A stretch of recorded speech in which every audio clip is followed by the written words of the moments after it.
एक रात अर्जुन के घर एक पुराना बोसीदा सा टेडी बेयर आता है, एक तोहफे के तौर पर, जिस पर कोई नाम नहीं होता।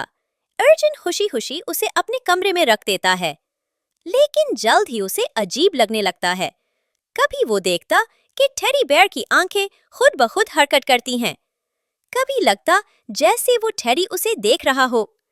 एक रात अर्जुन को टेडी के कान के पीछे कोई सख्त सी चीज महसूस होती है। जब वो गौर से देखता है, वहां से एक पुरानी चाबी निकलती है। अर्जुन चाबी को लेकर अपने कमरे में मौजूद एक पुराना बॉक्स खोलता है। जैसे ही बॉक्स खोलता है, उसके हाथ थम जाते हैं।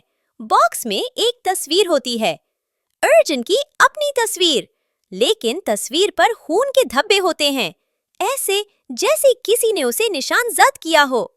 अर्जुन का दिल जोर जोर से धड़कने लगता है।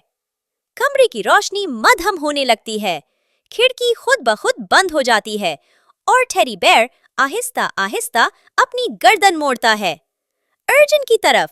अर्जुन पीछे हटता है, मगर पीछे दरवाजा बंद हो चुका है।